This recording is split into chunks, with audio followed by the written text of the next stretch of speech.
Hey, what's good? So over the past several days, I have been experiencing paralysis. How would and I really can't put it into words other than I believe it is probably depression. So I believe that's what it is, because you don't have to be like laying down for days at a time to have depression. You can be having depression whenever you are functional. And but this has been still paralysis, in combination with overwhelm from everything that I gotta get done around here, like on this property I stay on, and inside my house. Like, I'm constantly, I know everybody constantly has to clean and maintain their house. I get that, you know. Um, uh, I just, to me, it's like I'm always behind on it. I'm always behind on cleaning the house. And I think a lot of the practical, functional reason why it's always behind is when I moved in here, I never came here to be home, right? I never came here, oh yeah, I'm renting this place from this lady, and, her pool house, and let me go. My focus was never to try to accommodate into the dwelling in a way to make it home.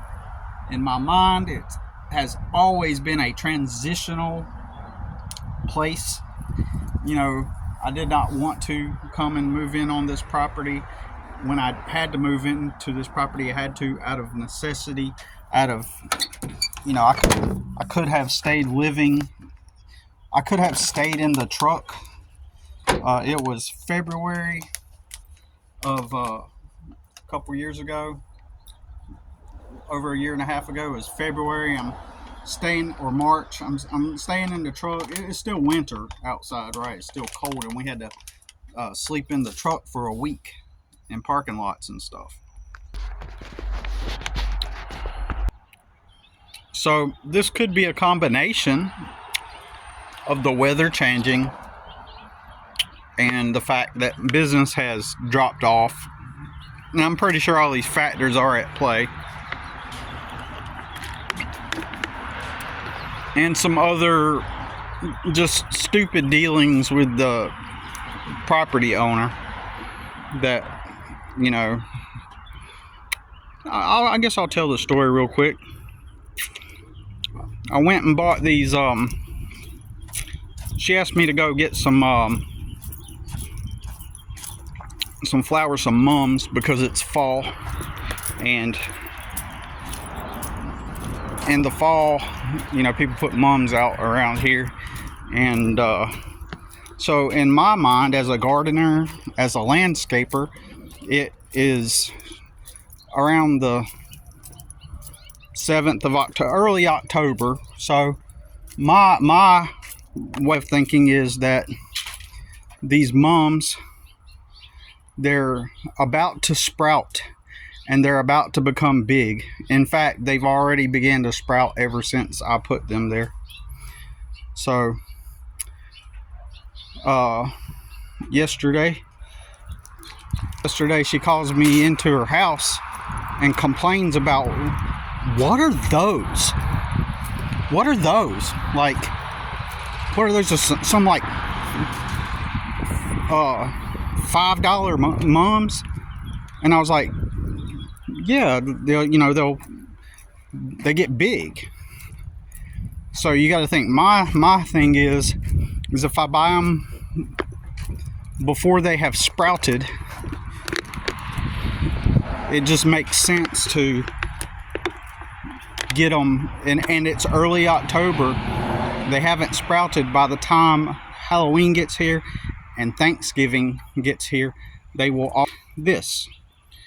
So, and if you get the ones that have already sprouted, they are more likely to surpass their time of blooming and then they will wilt. They will begin to wilt because their time is up, right? So does that make sense? I'm trying to word it in the best way possible. Forgive me, I don't have much of a formal education. Okay, so I'm horrible with words. I should say I'm very good with words. Ironically, I used to literally win writing contests at my schools and stuff. I've written so much. That was where I excelled at. So, anyways, speaking, it has been a challenge, right? So, I won the Lieutenant Governor's Award for writing in the state of South Carolina, right, when I was a kid, when I was 15. And so other moms, see, moms get really big. So it made it. So see what I mean? These were planted probably like several months ago, or a couple months ago, or something, before they even began to start sprouting. Well, actually, they were planted about 6 weeks ago, and they get really big. So logically, if it's early October and you plant the mums before they have sprouted, then that means by the time Halloween and the holidays get here, they will be in full bloom. But if you get the ones that have already bloomed, they're more likely to begin to go dormant at the time when Thanksgiving finally gets here. So I imagine that, so she had me go get those new bigger ones, which those smaller ones, they're going to end up looking just like that, but it's instant gratification. It's got to have it now. So she's like, I need those. I need you to pick up some big ones. So the point is they're going to just they're going to last for a couple months. That was her attitude towards it. It was as if treating me like I was doing something wrong. So I kind of acted like an obedient employee, and it said, "Oh, yep, no problem. I'll just go. Oh, it's not a problem. I'll just go get. I'll just go get a couple more, you know." And I acted like that because I act neutral because there's no point in arguing with her. There's no point in trying to. People just do not get this. There is no point with arguing with ignorant and stupid people because they're not going to understand what you're saying. Does it make sense? If you argue with someone who is not going to be able to comprehend your argument, there's no point in trying to make clear, especially over something so stupid, right? So she's upset that I got these. Why did you get these small, man? You know.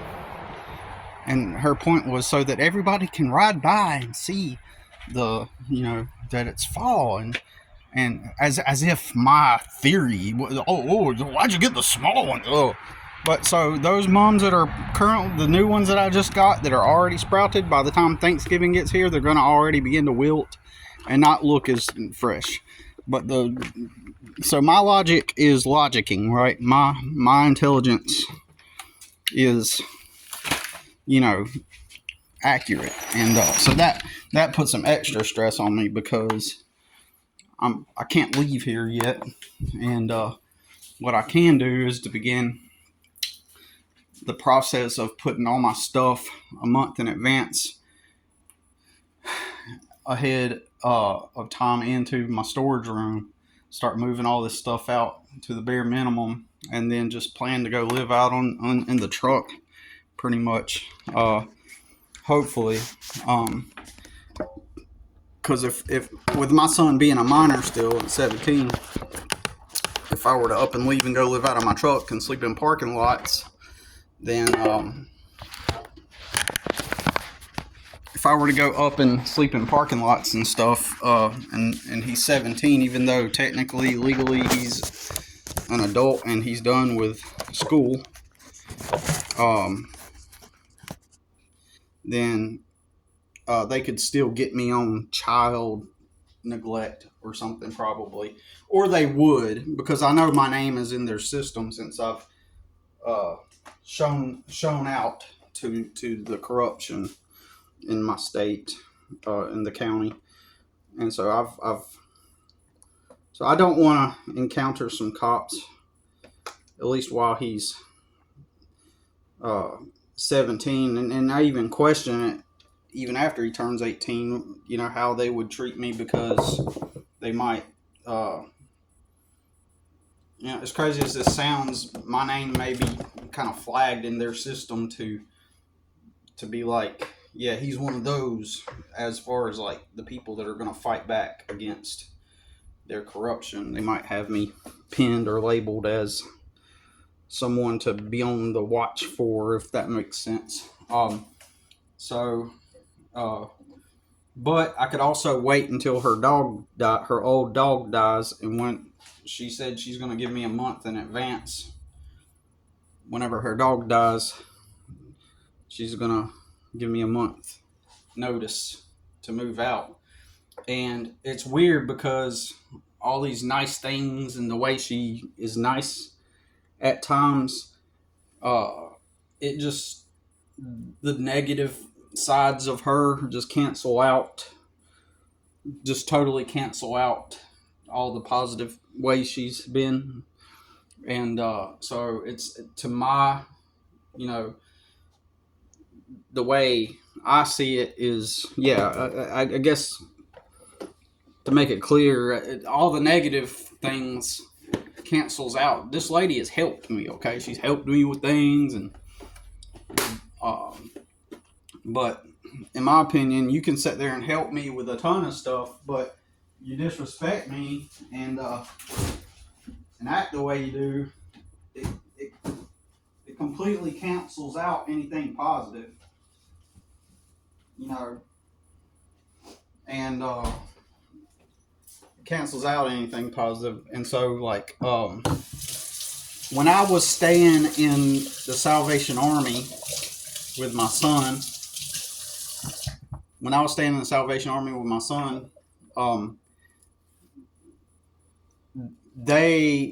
it took me, of course, I was working on two cases. I was working on two different legal cases. And one of those was they fraudulently suspended my license, claiming that I owed child support on my son, who I have custody of. And so they suspend my license for over a year and a half.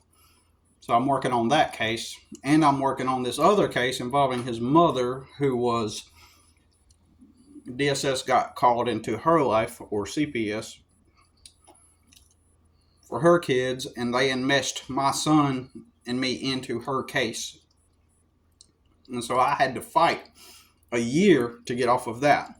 So while I was standing in the Salvation Army with no vehicle, no way to get around, and I stayed there for 7 months, so it took literally 7 months for me to even find a place where someone was willing to rent to me.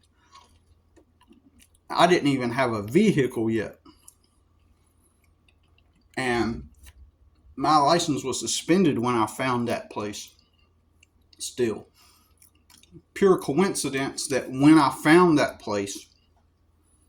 did find that place, it was right at the exact time that they reinstated my license, and I beat the case, right? Because I beat the DSS case, which was not about us at all. It was about his mom, but we were drug into court because he's my son and we shared a minor together. Long story. There's a technical reason why they did that, but it's a crazy shit show.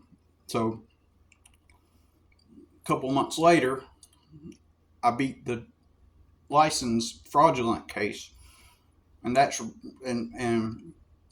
just like a week before that, I found a place to live finally. So it took me all that time to find a place that would even rent to me. And so, anyways, since I've been living here, I've been constantly trying to make money and to look for a place to live. And and it's, and I know that if I go to a warehouse, or any place where there's a W-2 involved, they're only going to start me off at minimum 15 an hour, or 13 an hour, because 13.50 today is the same as $10 an hour 10 years ago. And I used to make $10 an hour 10 years ago working at the warehouse. So, for 2 years. So there's never any kind of there's no optimism that I could find a place that would pay me enough to afford a place or even a room to rent. And I got a couple options. I can go ask. I know this sounds crazy, but I can literally go ask random Mexican people, and I guarantee you, I will find maybe a short time, but eventually find some Mexican people. There's bound to be some Mexican guys that'll be like, "Oh yeah, come stay here, and when you have your money, then you can pay us rent," something like that.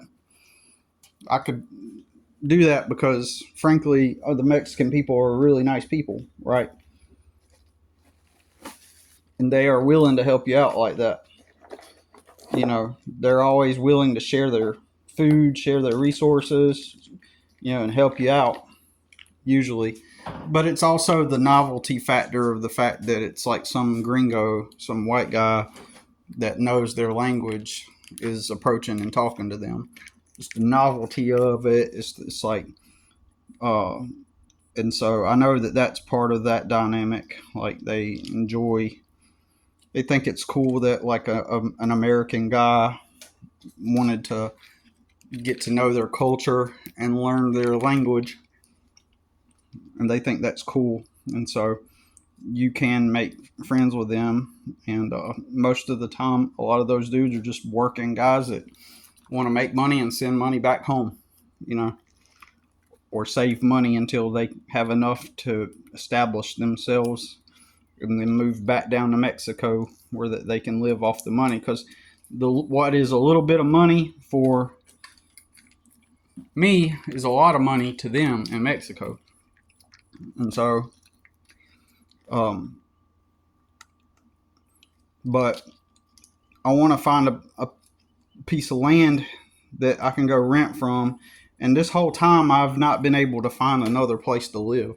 So it took me 7 months while staying at the Salvation Army.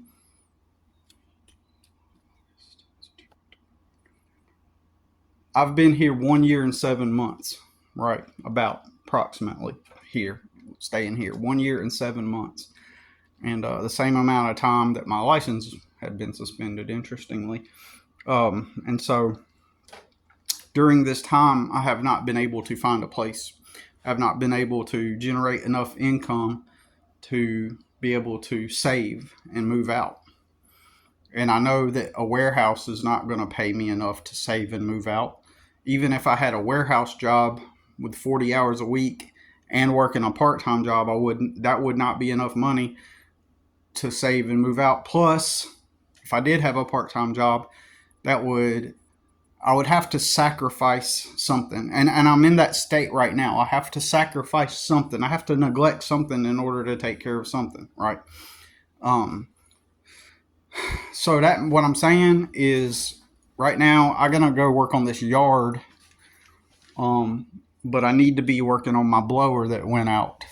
Something's wrong with my blower and it barely even runs. Check this out. These are my shrimp tostadas that I made last night for dinner. I might have some for lunch today. So I got shrimp soaked in lime, spread some sour cream on top of some tostadas, chopped up some onion and tomato from my garden, and some avocado and some coleslaw mix on top, of the tostada and mixed in with it. And then I just put some hot sauce, and this is going to be my lunch.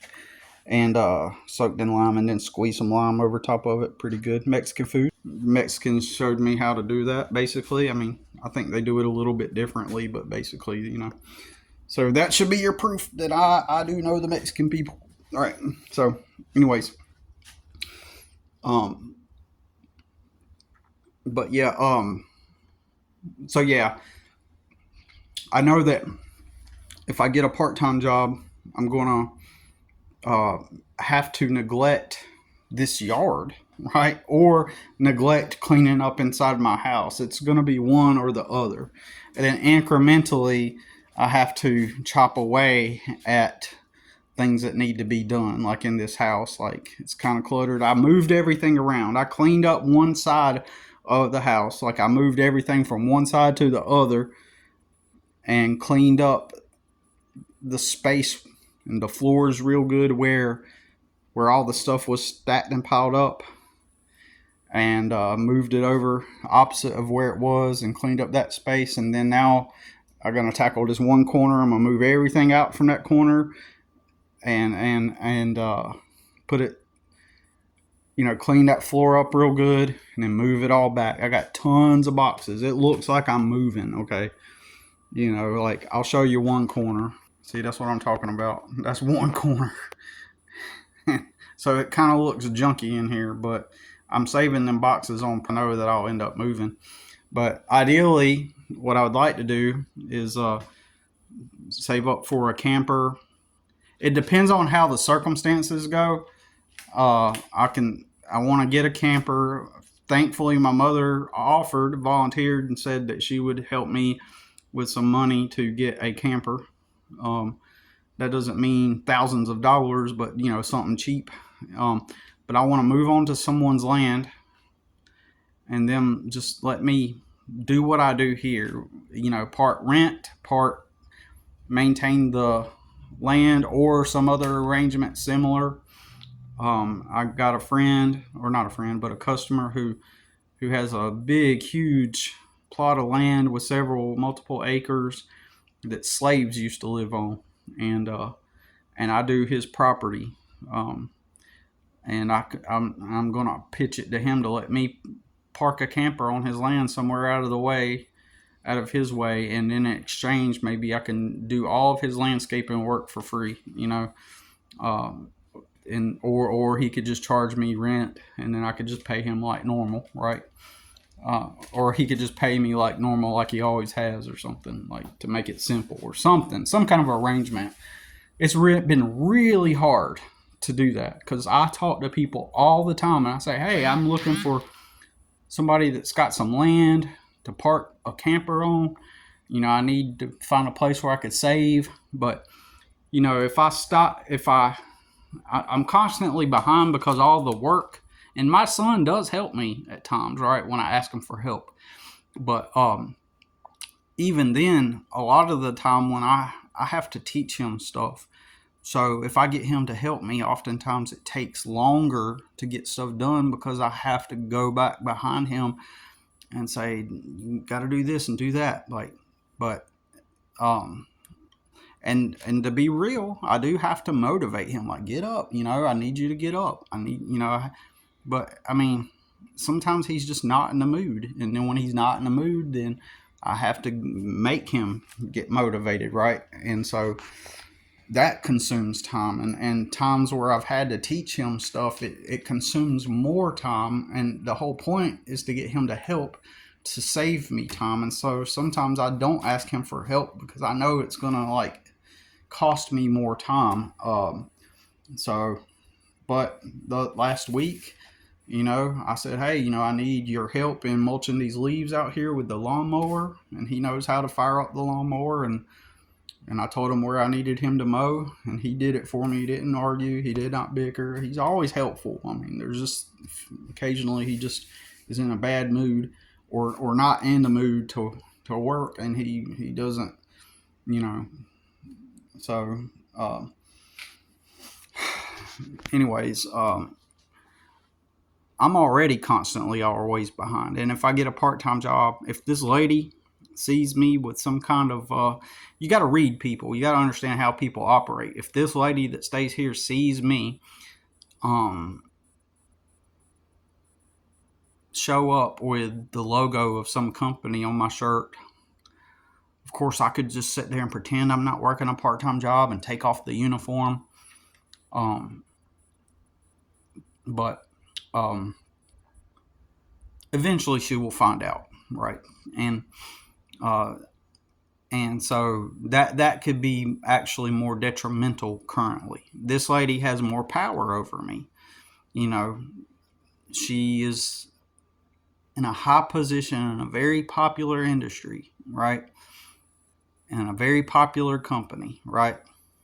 And so she's got the power to make me look bad. And that's what I have experienced over the years. People that have more power than me, that are just happen to be in a better position than me, have leveraged that power against me. And I know that by me getting a part-time job like that would result in me having to end up paying more. You know what I mean? Like, and it's going to take up more of my time. So it's kind of like I'm stuck in this loop, and then I'm waiting for the right opportunity to get out. So if I can find somebody to rent me some land, park a camper there, or because I believe I can get better deals on campers than I can vans. If I can find me a good Chevrolet van, I know how to work on Chevrolets, then that would be ideal. But realistically, the probability of me finding a cheap camper versus finding a van is higher. Like, I will most likely find a cheap camper more likely than I would a cheap van, right? So I need somebody who will just let me camp on their property. That's it. But it's so difficult to get that through people's heads too. A lot of the time people are like, oh no, like, you don't want to do that. And they're trying to push me away, deflect me. Like, they're saying, oh, you don't want to do that. Oh, why don't you find, maybe you can find you a house to rent. It's like, I'm starting from negative, right? I still owe debts, right? I'm starting in the negative. People can't comprehend what I'm trying to say when I try to explain it to them. I'm looking for a plot of land where someone will let me camp on it and pay rent. Simple as that. But people just can't comprehend it. They think, oh, why don't you just look for a house to rent? And I tried to explain to them. I was like, because I need to get myself established and together. I need to be able to be in a position where I can save money. By living here, I stay in a redundant loop financially. So I spend all of my time doing my jobs, including this property, and then cleaning house and making meals, and it's just on repeat. So I basically make, technically, at the end of the day, you could conclude I make about $15 an hour, basically, right?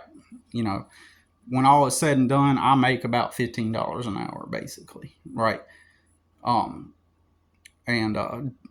Except I have more leverage. If I did go work at a warehouse where my time was restricted, the flexibility, it would be harmful. The flexibility I have by working for myself, after all expenses and everything that needs to be taken out, I probably make around $15 an hour. But, or maybe even less than that. But I need the flexibility in order to maintain that.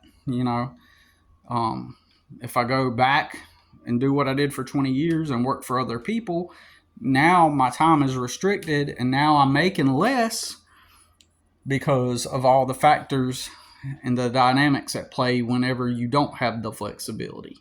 That's really hard for people to comprehend. I don't know why. It should make sense, but most people don't. Anyways, I've been struggling with, I make myself get up and do stuff, but it has been paralyzing. I have taken a couple of naps over the past few days to try to just regenerate my body, but I feel like lethargic and like it feels like depression. And it's like I'm overwhelmed by all the stuff I got to do. And it's part of my brain. It's like it's saying you need to not do all of these things so that you can think your way forward and outward of this situation. it's like my brain is telling me, stop, don't do all these things that you have to get done, or else it'll get even more worse. My brain is saying, stop what you're doing so that you can think of how to move forward. Stop what you're doing so that you can think of ways to generate the amount of money you need so that you can go rent a place. It's like I'm in that mind zone, right? That headspace where it's just like, if I go work on all this stuff, it's going to prevent me from uh, moving forward. Ironically, like, it's going to prevent me from moving forward because I'm going to be so engaged in doing all this yard stuff, that it feels like it's a waste of time. But paradoxically, I do have to get it all done, right? It's almost like my mind is interpreting everything I got to get done as activities that are non-rewarding, non-gaining value, non-gaining any steps forward. That's what it feels like. It would be the equivalent of you just stopping what you're doing and going to the sink and getting a glass of water, and you fill it up with all the way up with water. Well, I've done it. Then you pour it out, and then you keep pouring the water. It's a meaningless task. So to go get all these leaves up, meaningless task, even though it helps preserve my place to live, right? It's what I do to be able to have this place, right? So it's like, but it doesn't feel like that. The sensation is like, you need to find a way out. All these other things can wait. So you need to figure a way out. And if you're engaged in all this work and all this house chores and stuff, you're just losing the time you could be using to find yourself a camper and a place to live and all that stuff. That's what the experience feels like. That's what I'm going through.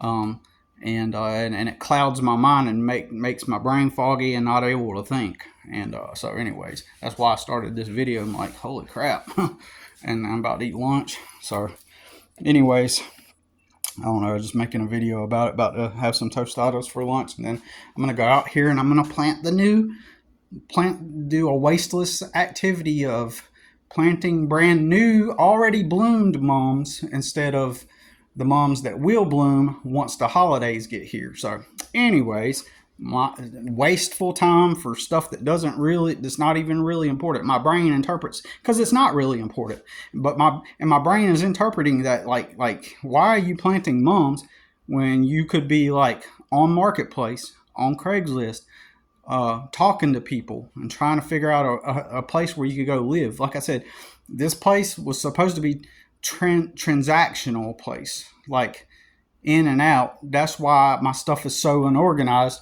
because I don't have like places to put stuff. I'm gonna show you see that. You might think, man, you got all this crap piled up. Actually, this constantly is in motion, right? I'm gonna put this back in the freezer, or no, this doesn't go in the freezer. I took it out of the like I put coffee grounds in different places to absorb odors, but I just bought that yesterday, put it there. I got to take these water bottles to fill them up, and then I just got done with these eggs, and I'm gonna take them outside and put them in my garden into the soil. And I don't have a place to put cans and stuff. Like, I deliberately put the cans in a box like this instead of putting them in the cabinets, because I'm slowly in the process of being mentally prepared to move out. And so I want to have stuff like where I could just lift this up and take it to the truck. But yeah, I actually, while this looks all stationary, like it's just been here for forever, this is actually stuff that I'm doing, and I'm in motion, constantly in motion. And of course there are some static things like the herbs and the condiments and stuff like that I keep in this right here. I just move this over here for a moment so I can clean some dishes over there. So it's constantly in motion. And there's no I didn't move in here and be like, well, let me go look for some shelves and let's get accommodated. I wanted to get out of here as soon as I got in here. And so it's like, it took 7 months to find a place living in the Salvation Army. But with all of the responsibilities I have, now that I'm in motion doing work and I'm not working. Like, I don't know how to explain it. It's like now I'm so focused on earning money and the things I have to get done that I'm behind on always, that um I've lost my train of thought. But like, basically, never went out and said, hey, let me buy shelves, let me buy this and that so that we can get in here. Like, I never did that. It was always about moving out. It's always about moving out. So therefore, everything is in piles. You know what I'm saying? And just recently, I brought in all these. Right, I brought in all these boxes recently, and I'm about to move all of those boxes. Actually, some of them have already been here, but I'm about to move them all out of the way so that I can clean this floor up and constantly moving stuff. So the idea is to get out of here, and so that's what I was going to say. Like, so my initial thinking was I'm going to get out of here and move out, and I think I said it clear enough. Like, pretty much, I just got in here as a transitional place, and then trying to move out. And it took me 7 months to find a place when we stayed at the Salvation Army. And because I'm so enmeshed and immersed in all their responsibilities, it's taken longer to find a place here. And the pay I make keeps me in this redundant cycle where I can't save in order to move out. And I know that if I go work at the warehouse or somewhere else with a W-2, then it's going to not pay me enough to get out of here. It's going to keep me in this redundant cycle. So this is part of the process where you have to say to yourself, there's really nothing you can do except wait for luck to happen and look for lucky opportunities, right? So that's what I have to keep doing. And in fact, yeah, that's what I'm doing, right? So, like, I'm gonna go on Marketplace here shortly and Craigslist, and then look for those opportunities to pop up. And then when they come up, you take advantage of the luck when it happens. In the meantime, you really can't do anything other than wait. So anyways, that's all I got to say about it. Appreciate you listening, and I'll talk to you soon.